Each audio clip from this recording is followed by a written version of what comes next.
Good morning, Muscatine. I have no idea why Phil Schliesman is talking about donkey chips on the Hy-Vee overhead. You're going to have to come out, find Phil, ask him what donkey chips are. We're going to cut to the guests first.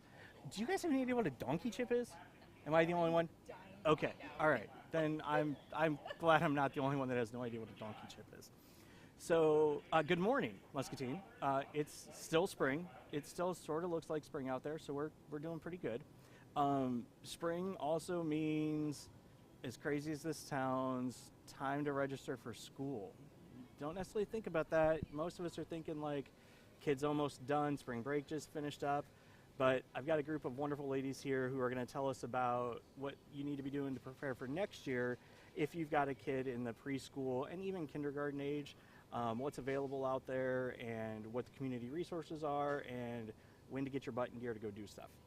So, if you guys could introduce yourselves, that'd be great. And where you're from. I'm Kim Warren. I'm the Director of Aligned Impact Muscatine County. I'm Caitlin Wintermeyer. I'm the Director for Early Childhood Iowa, Muscatine County. And I'm Jessie Freers. I am the principal of the Muskie Early Learning Center with the school district here in Muscatine. Yeah. And more importantly, since we had the whole class reunion thing yesterday, this is another class reunion. I will never call her Jessie Freers. She's always going to be Jessie Cook in my head. Just so if I say that today, just so you guys know. So, Kim, could you give us a little bit of background on AIM itself? Because you guys do a great job of like pulling together resources for everybody, and I think that's something really important for the community to understand what the overall goals are and some of those big levers that you help pull. Yeah, so Aligned Impact Muscatine County really convenes all sectors of the community together to address some of our most pressing issues. So we really have 4 main community goals. One, that all children enter kindergarten ready to learn, which you're going to hear a lot more about today. That all kids are academically successful through supports in and outside of school. That all students graduate from high school prepared for career or post-secondary education or job training, and that all adults have the education or training to have a financially stable job.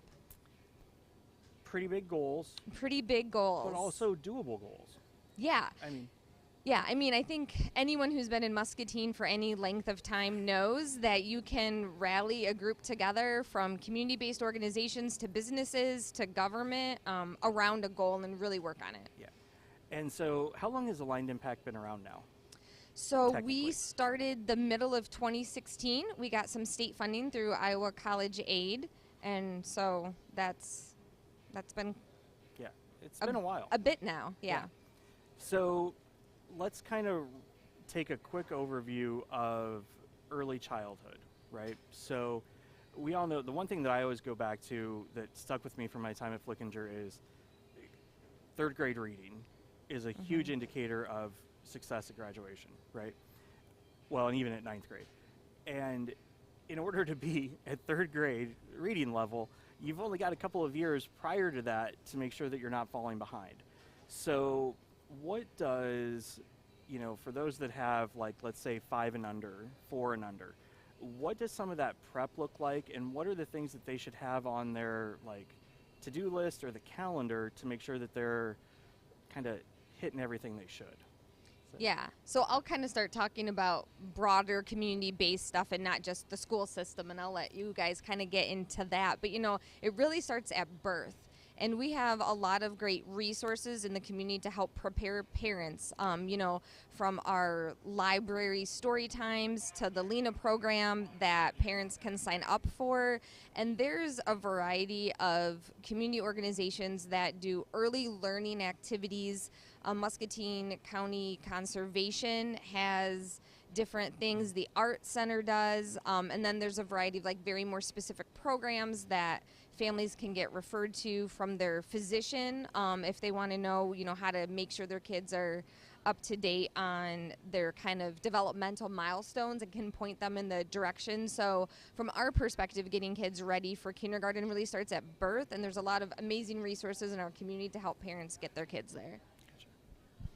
Yeah, and just to expand on a couple of those things that you said, Kim, in terms of those developmental milestones, sometimes it's just hard as a parent to know, is my child on pace? Are there things that I should be doing specifically? And so our Trinity Muscatine Public Health can kind of help parents with some of those answers. They offer some screening tools, and most physicians in the area are using those too and can help connect you with those resources. The AEA also can do some of that screening and give you some hints or ideas to try, or in some cases, you know, maybe if your child is going to need to be referred to some kind of specialist or get some special help,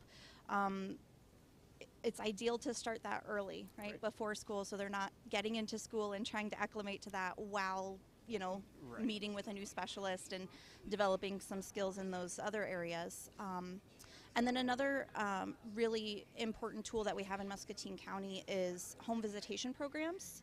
So we've got parents as teachers through the school district, and also some home visitation programs through LSI to serve the remainder of the county. So wherever you are in Muscatine County with a child birth to 5, you know, you're eligible and have access to home visitation programs that can come in and meet with you and really help you be that child's first teacher.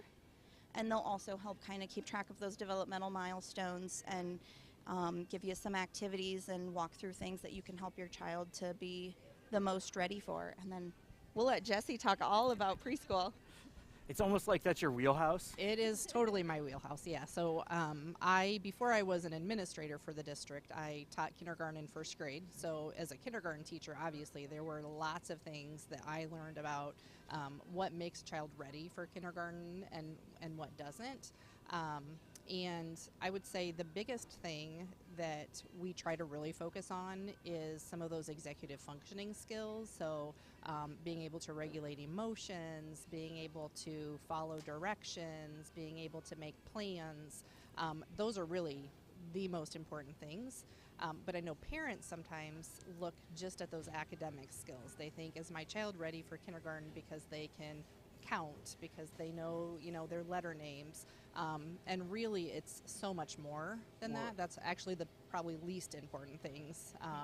Well, and that's kids. You know, I've got an 11-year-old, so obviously we're not that far removed from that era, right?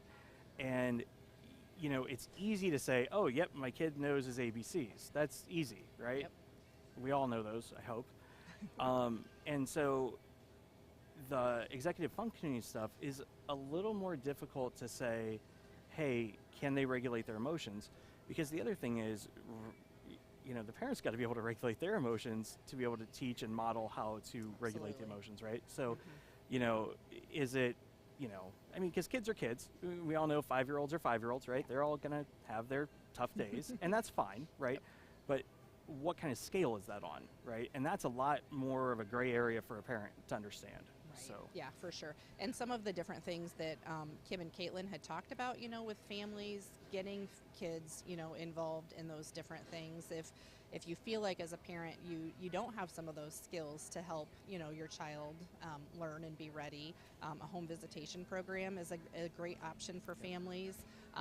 Obviously, in my opinion, you know, attending a quality preschool is one of the most important factors of getting your child ready for kindergarten.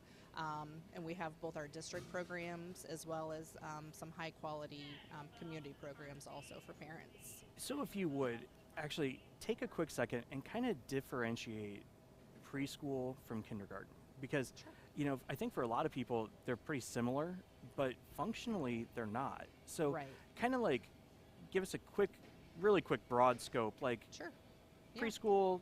Yeah, so I would say preschool is a little bit more play-based. There are additional adults in classrooms that kind of help children to learn some of those regulation type of behaviors. Kindergarten now is definitely more academic-based.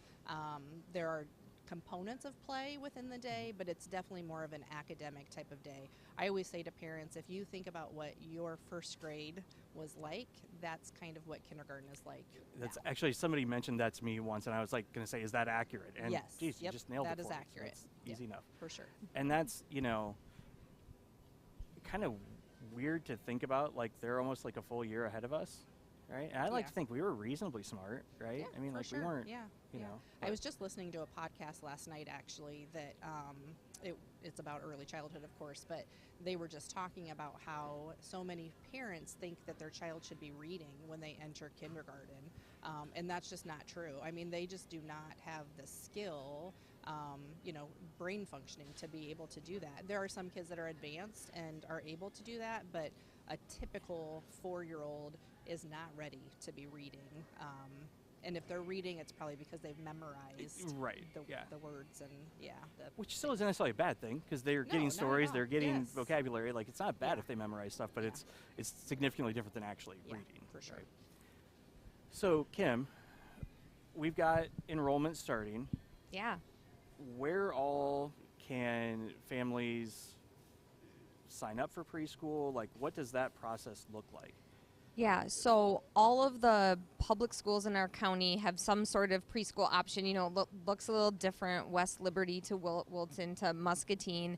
And then there's also community-based preschools throughout the county.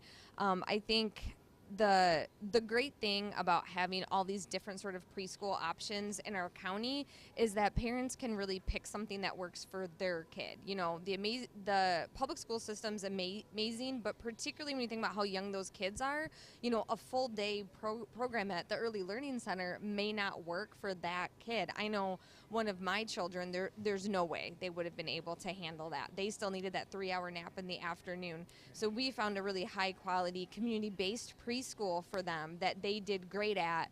So it afforded them that learning they needed, but also the downtime Yep. that they needed too throughout the day. So I think that's something really important for if preschool seems really overwhelming to some parents. Like, I can't imagine sending my 4-year-old 5 days a week all day. There's 3-year-old programs that are 2 mornings. There's 4-year-old programs that are even only 3 mornings. There's a lot of variety out there to kind of fit your child's need. And the amazing thing about the state of Iowa is really no child should not have access to 4-year-old preschool.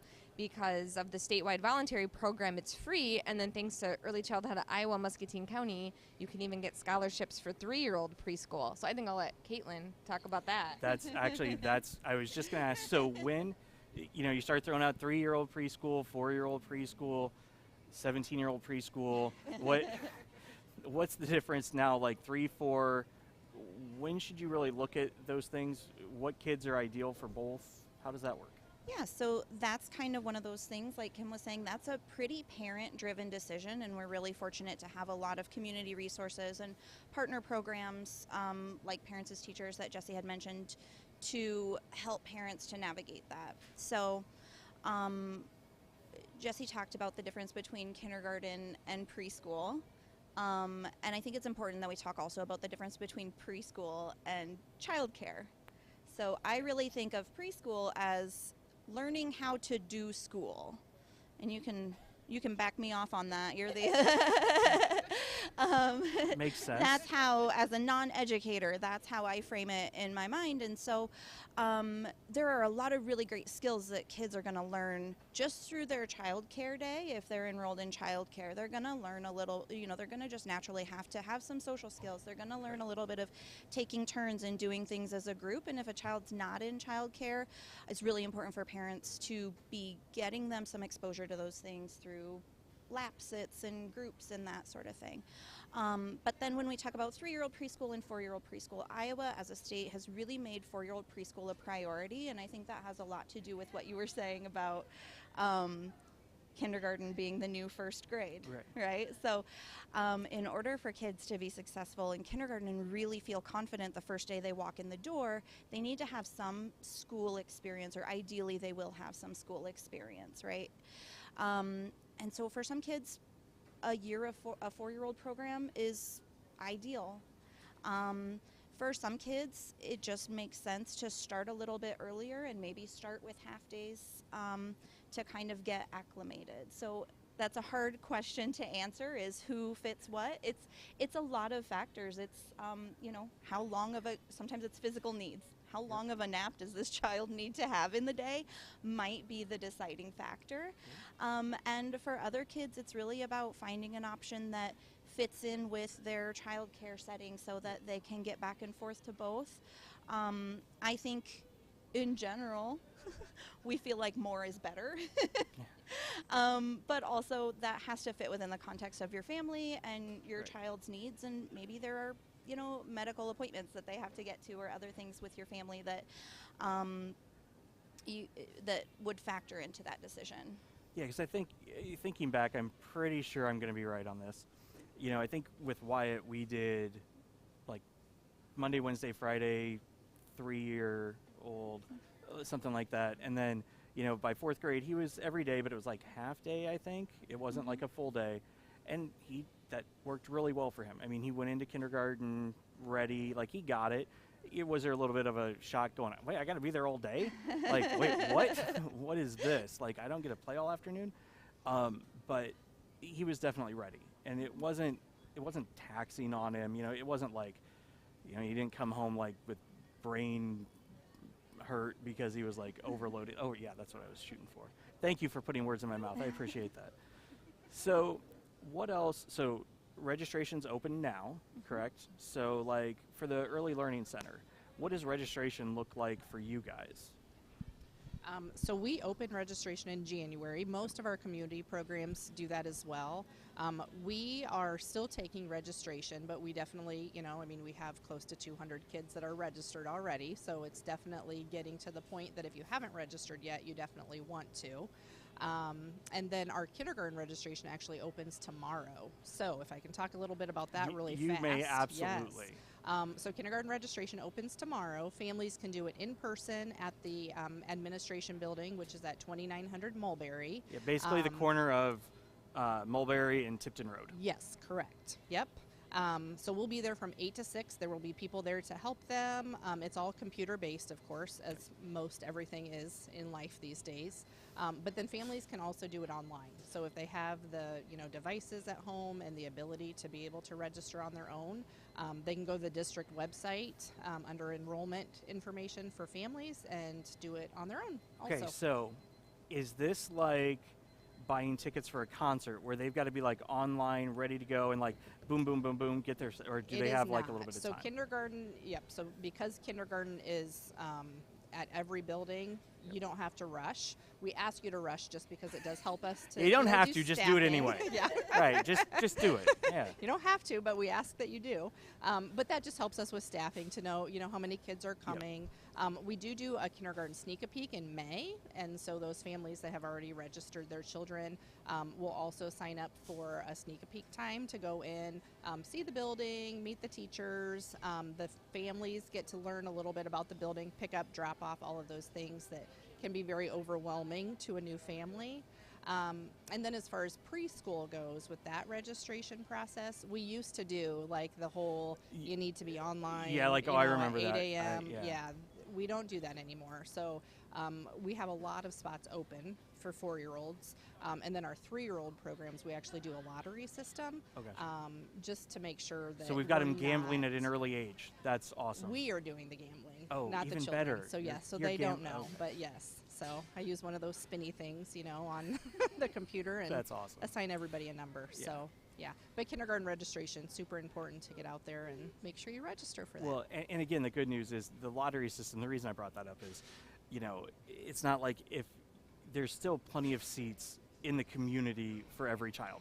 So like if you see anything that's like a lottery, like don't think, oh my goodness, if I don't get this, my kid's not going to be able to go to school. It's not that at all. It's just a matter of slots in certain places and things like that. Yeah. So Looks like Caitlin wants to say something. yeah, no, that's because I remember the first time I heard that, again, way back when, I'm like, well, wait, there's not enough like, and then like Melissa's like, no, just relax, it's fine. And I'm like, oh, okay. So Yeah, and just to touch on that, because 3-year-old programs do run a little differently than 4-year-olds. So with other 3-year-old programs in the community, there are slots available, and we got a special Elaine, delivery impact apparently. Ooh. What do we have? We have 2 special drinks going on. Awesome. This is the Fuzzy Chick. A fuzzy You cannot chick. beat this for Easter. You got dragon fruit with lemonade and peach juice.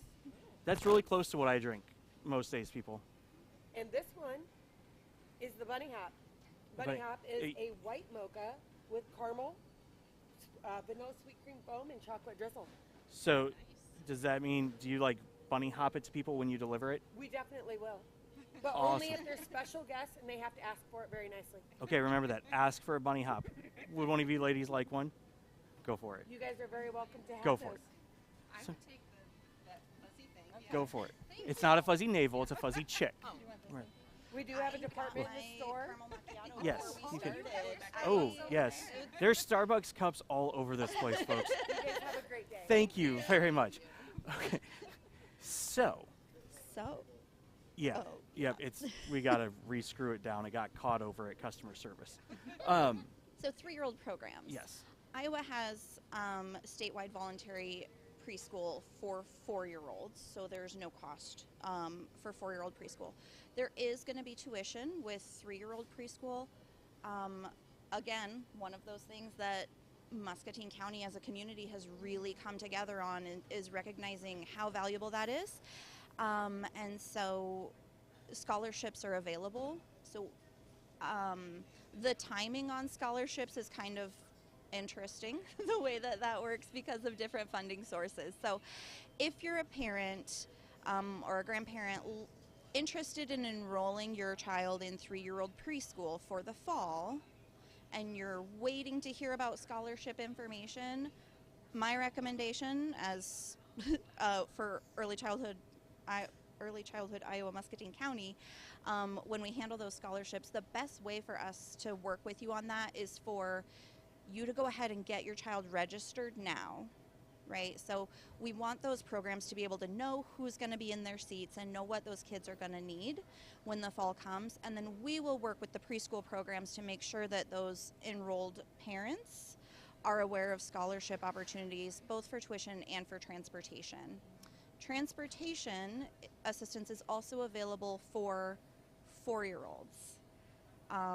So if you have a 4-year-old enrolling at a program and you don't, then you're not going to have to pay tuition. But if transportation is an issue,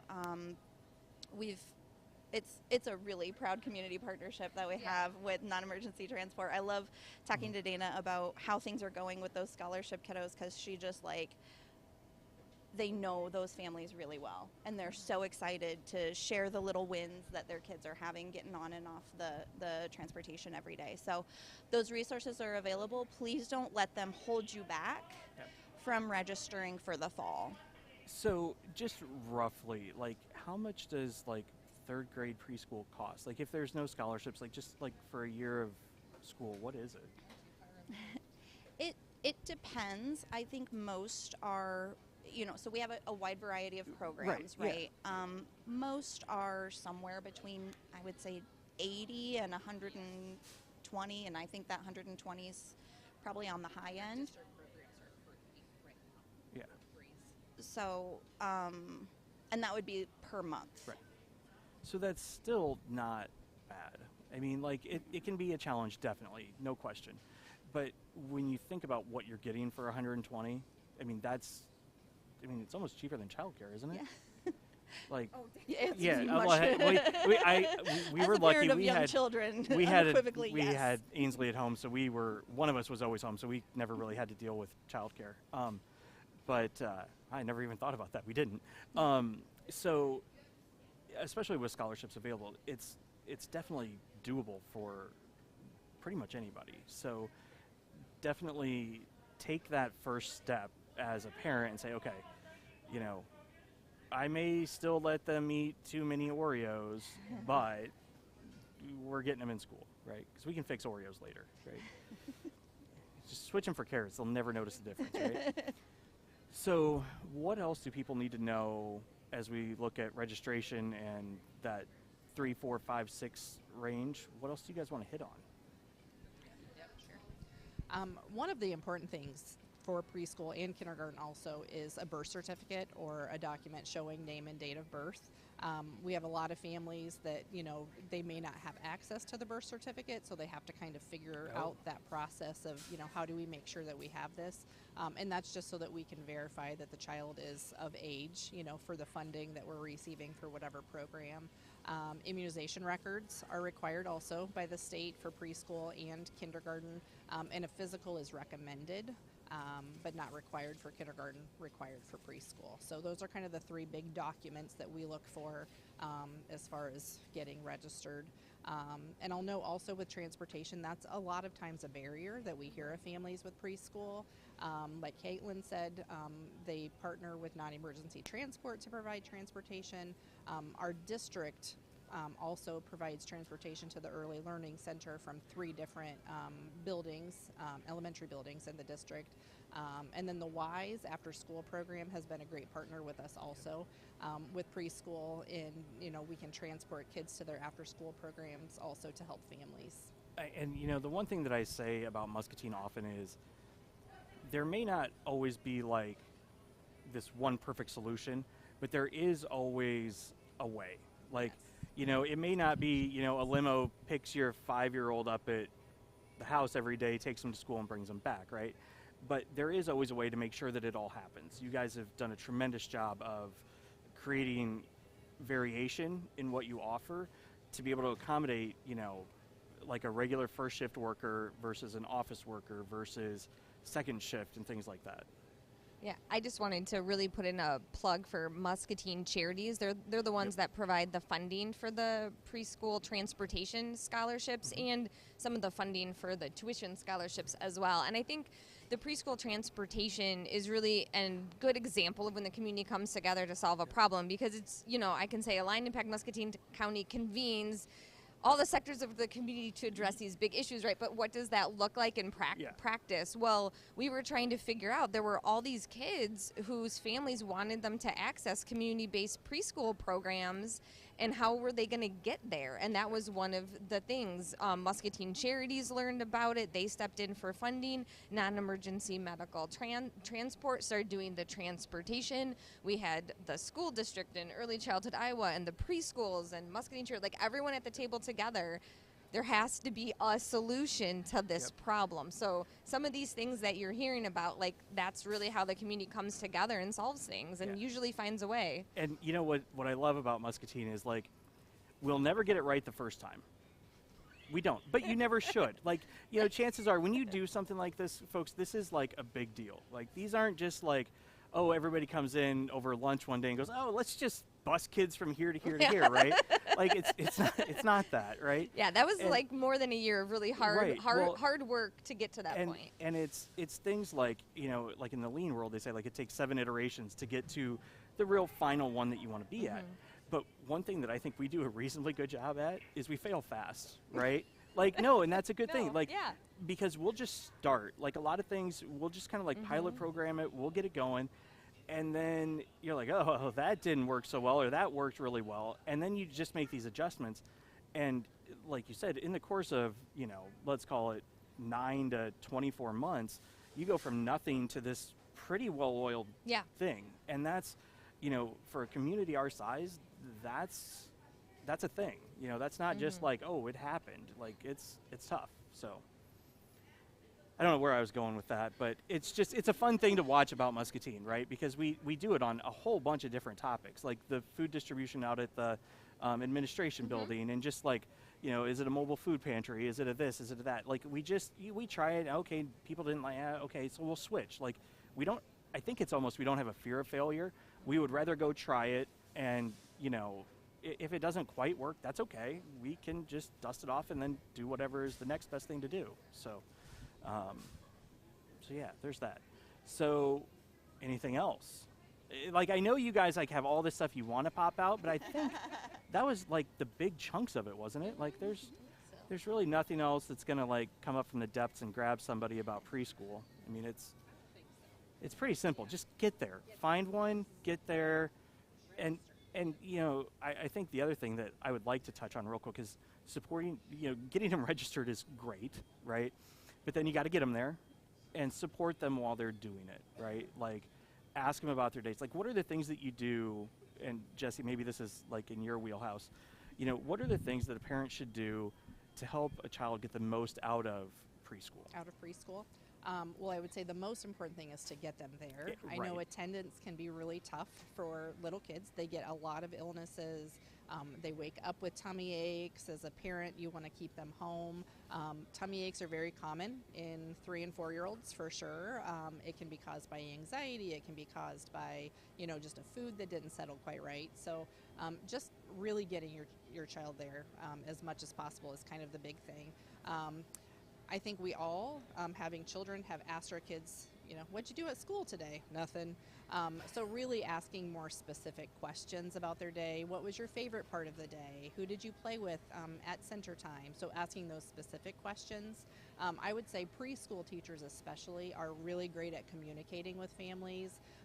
I know the district uses Class Dojo right now, Yep. and so our teachers are constantly putting out, class stories of all of the things that they did. So that's a talking point that parents can use with their children also at the end of the day. And I think something that the kids get the hang of it after a while. Because so yesterday was a pretty complex day for most kids, right? And so, we were talking about it with Wyatt, and you know what his takeaway from yesterday was? Okay, yeah, the stuff happened. There were 2 young ladies in his class that were playing rock, paper, scissors through the event. I'm not going to name any names, but one of the mothers may be sitting right next to me. My daughter was in the band room. Was it? No, during then the he must. Lockdown. She was separated from the class, which was hard. Oh no, for maybe her. no. It was no. It was no. It wasn't Stella. It was who did he say it was? But anyway, they were sitting in the corner just playing. I actually just assumed it was Stella because it sounds like a Stella. It sounds like a Stella thing, right?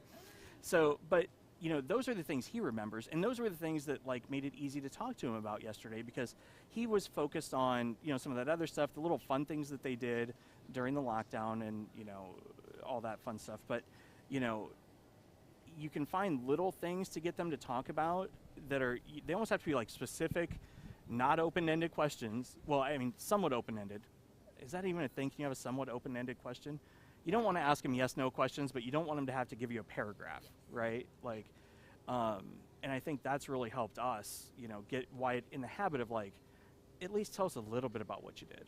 I mean, we still get nothing. And I think that's really true also for those families who are going to have kiddos starting preschool or starting kindergarten in the fall. Is between now and then, those are some skills that you can really develop. So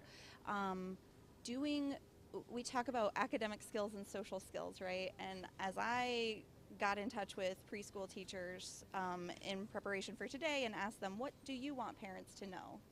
What I heard over and over again was just show them some things about how school works. So if you think about when your child's home and they have a one-on-one caretaker, or even it's 2 kids to 1 parent, you can adjust your day to fit their needs. And then that's a real shock when they go to school and there are 16 kids waiting to use 1 potty, right? And so if a child hasn't ever had to wait their turn or just go when it's time to go or have snack when we're all having snack, those can be really tricky areas for kids, and then they aren't able to get as much out of the academic piece because of that. So we really, if you're a parent of a really anybody, infant to kindergartner and beyond, some of those ideas of working on transitions. We are going to have lunch at 12 o'clock. It's 5 minutes left of playtime, and then we are going to eat, as opposed to, yep, we'll be ready to eat when you're done playing. That can help them to develop some of that. They can't develop that emotional regulation if they haven't had situations they need to regulate in, right? So that's one area that teachers asked me, said, please tell parents this. And then another one is just providing a rich language environment. And I know as a parent, thank goodness my mom was pretty involved in my kids' lives, because she talked all the time about what she was doing and where she was going and what color the laundry was on the line.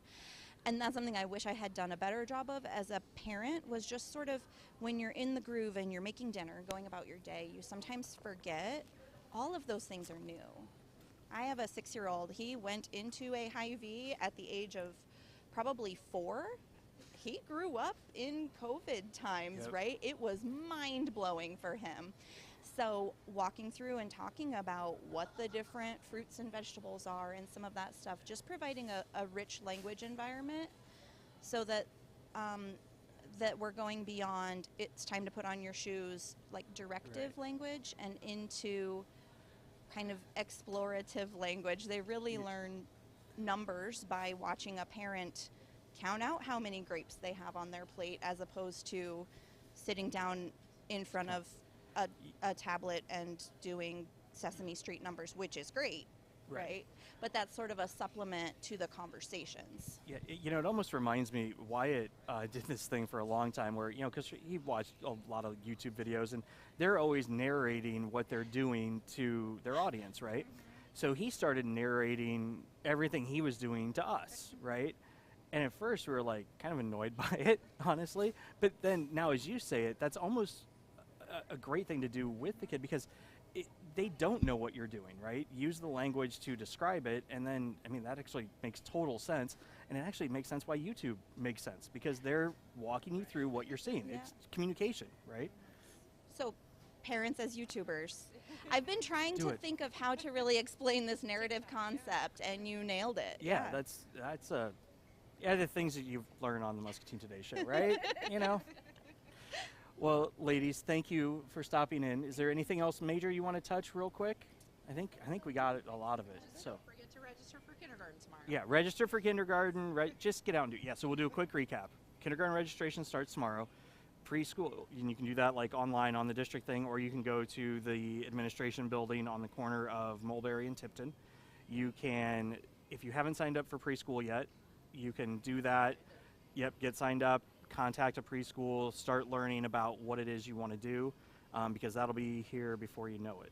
So, And Aligned Impact Muscatine has a really good brochure with information and contact info Yes. on the area preschool program, so we can share that. yep. So if we'll make folks sure it's are out. looking, they know where to look. Yep, we can absolutely do that. Well, ladies, thank you again. I'm sure we'll do this again. So, we'll talk about when we want to do that. And Muscatine, you have a great